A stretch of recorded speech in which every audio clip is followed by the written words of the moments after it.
आज तक आपने सुना होगा कि इब्लीस हमेशा इंसान को इबादत से गुमराह करने की कोशिश करता है, मगर आज की यह कहानी इतनी अजीब है कि इसे सुनकर आप हैरत में पड़ जाएंगे। एक शख्स अंधेरी रात में नमाज अदा करने के लिए अपने घर से निकला। रास्ता बहुत अंधेरा था और चलते हुए उसे ठोकर लग गई। वह मुंह के बल गिर पड़ा और कीचड़ से लथपथ हो गया।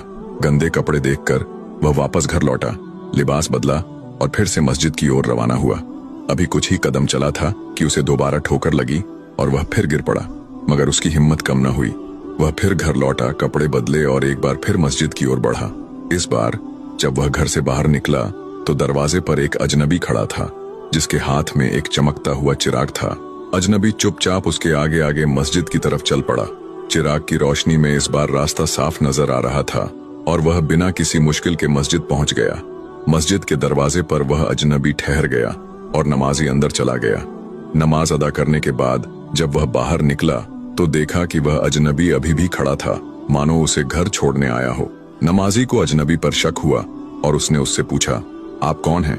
अजनबी ने जवाब दिया, मैं इब्लीस हूँ। यह सुनकर नमाजी हैरान रह गया और बोला, शैतान मुझे मस्जिद तक कैसे छोड़ने आया? तेरा काम तो लोगों को गुमराह करना है।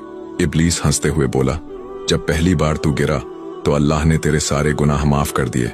जब दूसरी बार गिरा तो अल्लाह ने तेरे पूरे खानदान को बख्श दिया। मुझे डर था कि अगर तू तीसरी बार गिरा तो अल्लाह पूरे गांव को बख्श देगा, इसलिए मैं चिराग लेकर आया ताकि तू बिना गिरे मस्जिद पहुंच जाए। यह सुनकर नमाजी की आंखों में आंसू आ गए। उसने सजदे में गिरकर अल्लाह का शुक्र अदा किया कि उसकी मेहनत और नियत को अल्लाह ने कबूल कर लिया।